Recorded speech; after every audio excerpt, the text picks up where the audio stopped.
Hello everyone and welcome back to day 5 of a new life in the sun for your 2 little girls who are enjoying a lovely bit of grass in this blissful sunshine. They are picking up very nicely. Jen's been sorting their diet out. People have asked and they're having little and often.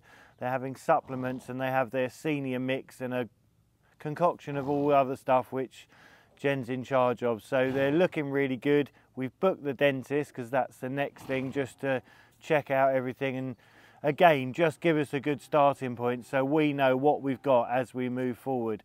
It's been really exciting to have them and to see them.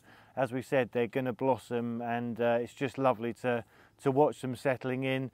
This is part of our garden that's behind us, but we open it up. It's a part where the grass does grow nicely, and at this time of year it's probably the first bit of really nice grass on the whole place. So they're getting to enjoy it.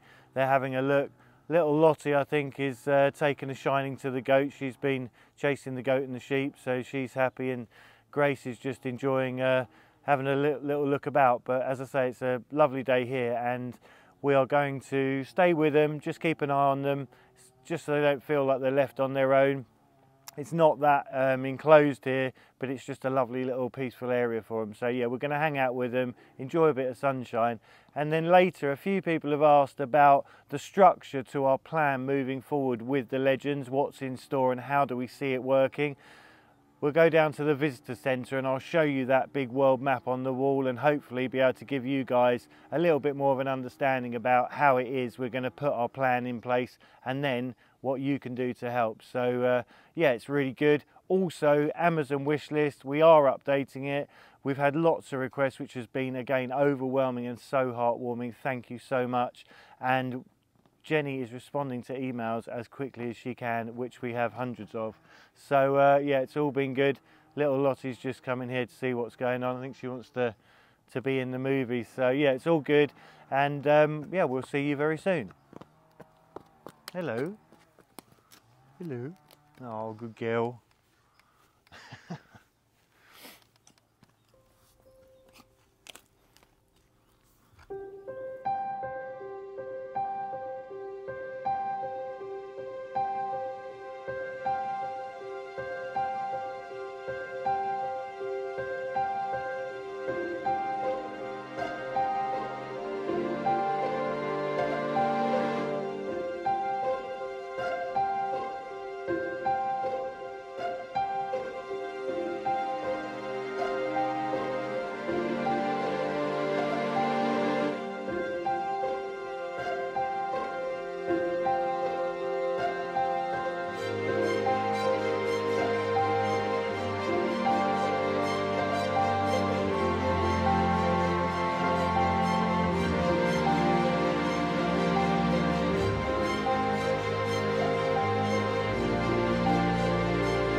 We're back in the visitor centre with the world map, with all your magic, and we're pretty much getting through as many pins as we can. We're continuing, it is an ongoing process. We're missing Nanny Butt-Buck, but this is to show you a little snippet into world domination for the Legacy of Legends. So people have asked how it's going to happen, how does it work, how do we see it working.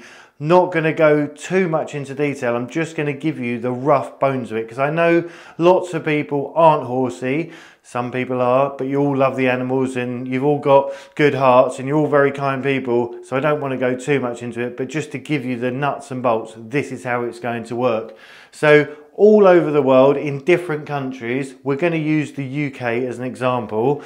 We have in the United Kingdom a establishment called the British Show Jumping Association. They've actually just changed it to British Show Jumping, and they have British eventing and they have British dressage, all the different disciplines. So within England, and then if you say like France has FFE, which is the French Federation for Horses. So all over the world, in different countries, the States and everywhere, they have their own internal associations. The FEI, the Federation Equestrian International, based in Geneva, is responsible for globally, internationally, those horses that compete at international events. So they issue a passport to the federation, the different associations in the country, and they go on to the horses. What we're going to do is we want to get to the FEI, who are on board, who've given us a brilliant quote and have also done a nice article on what we're doing in full support of it. We haven't questioned them or asked them for anything. What we're trying to do, and our goal, as we said before, is to get as many people around the world on board who understand what it is that we want. When we have the numbers, we can go to the FEI and we can affect change. And the nitty gritty of it is the law, or the bit that will be passed, the ruling will be passed by the FEI. So we don't need international governments. If the FEI approve what we want and endorse it, the legislation or the rule change will implement the world over. So it means every single country will be affected by the fact that the FEI changed their ruling or have their understanding of it, because we show them, we illustrate the problem, or we demonstrate what's needed to be done. And they take us seriously because we have hundreds of thousands of people, hopefully, on board, and then we can affect change, and then the real work starts. So as everyone knows, getting the law, getting the legislation is the first step, then the work really comes to implement it. And there are some brilliant horse people around the world. People have mentioned people that they know, different disciplines. The racing world has made massive steps into animal welfare. There are some brilliant examples. There is living legends in America and all the way down here in Australia, and they do a really good model of what we want to achieve with the rest of the equestrian world. As we understand it, we are the only people on this planet at this moment in time trying to do what we are doing. So it gives us a very unique edge, but it also makes it that much harder. In the old days, if you wanted something done, you'd sign the petition, you'd get 100,000 signatures, and then you'd go to government.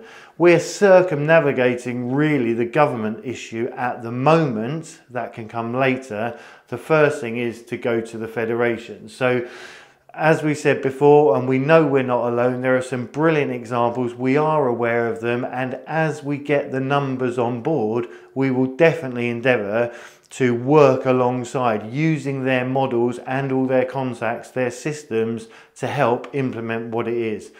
But ultimately it is that the FEI get the rule, get the legislation passed that means that every horse that has a purple passport is accounted for, and there are those systems which we can explain in the future as it develops to as and how that will affect every horse, because we know every situation is unique, but there will be an umbrella that protects these horses. So that's the goal. As we said, world domination is just a click away with your help.